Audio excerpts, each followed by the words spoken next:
As a gardener, I'm always curious to see what plants are available and what people are bringing in from different places. One of my favorite nurseries is Butterfly Bush. They always seem to be able to refresh their plant supply very regularly. So today I'm just popping in just to see. As gardeners, we just like to see. I don't have intentions of buying, but you never know. My favorite place to start is fruit trees. I want to create my own little Garden of Eden, and so I'm just popping in to see what they have that can complement or what they have that I don't have. Yeah, let's just have a look around.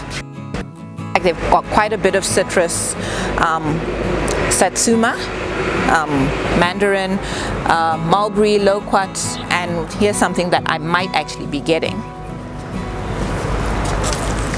This is another mulberry, but this is a white mulberry, and not at a bad price, whereas the common mulberry is about 80 kwacha, so that's pretty fair.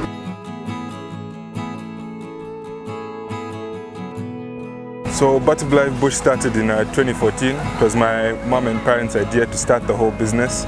So we started with a small section initially, just fruits like oranges, a few palms, and then over a period of time, 10 years, 2025, we can say 2024, over a period of 10 years, it's grown to what you see now.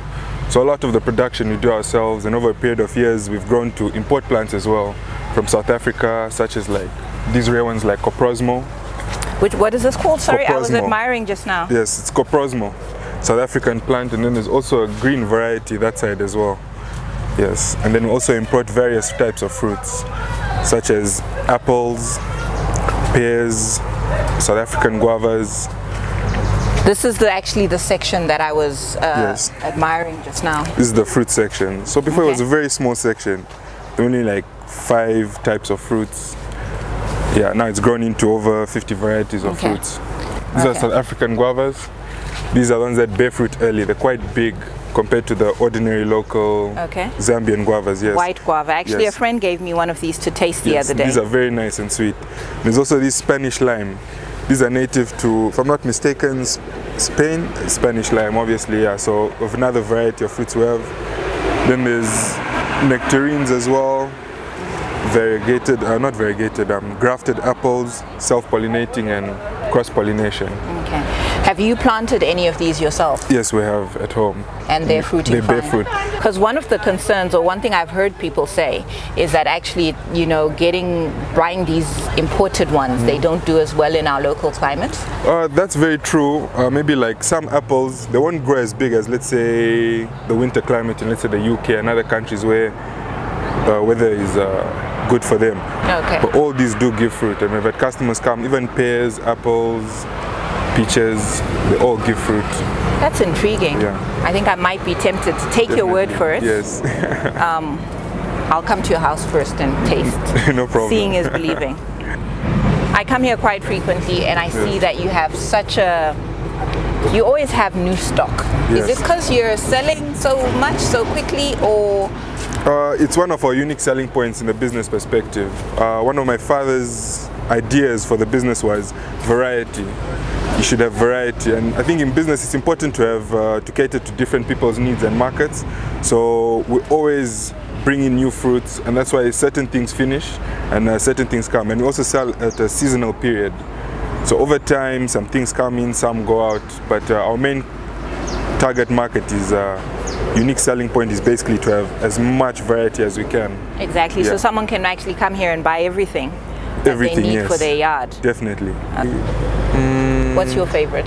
My favorite part, I think, would be maybe the Swan's Gold. This variety of plants, Swan's Gold.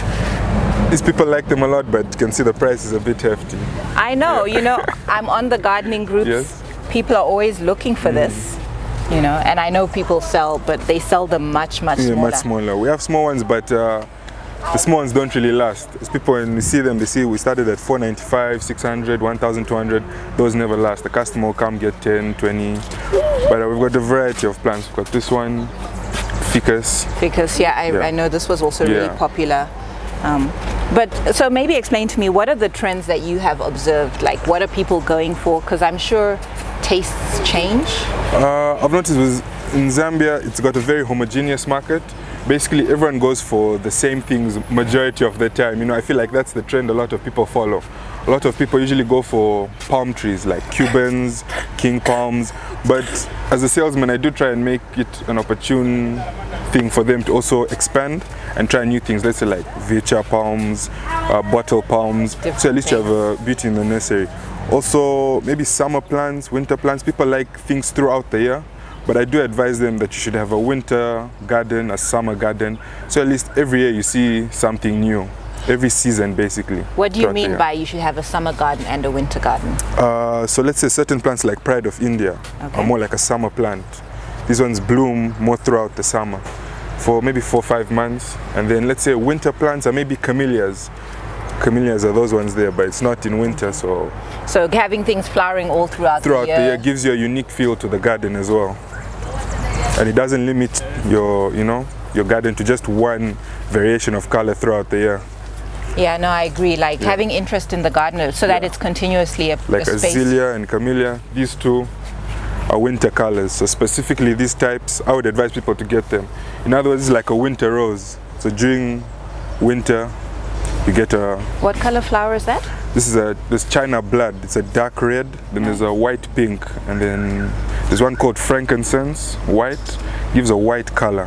What advice would you give to a gardener who comes here and says, you know, I don't know how to start.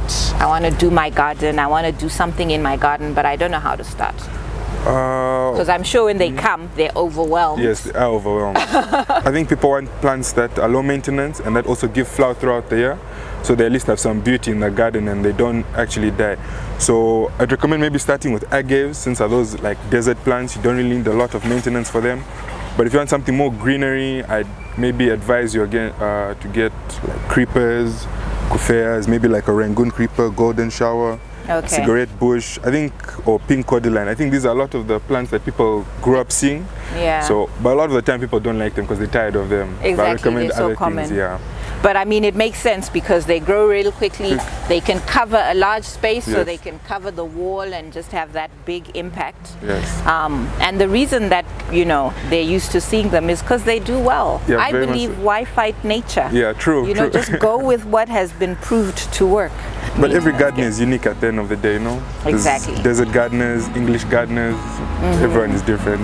Exactly. Yeah. So I guess the secret is for each gardener to find out what appeals to them. Which one they like. If they like greenery, palms, what type of feel they like at the end of the day.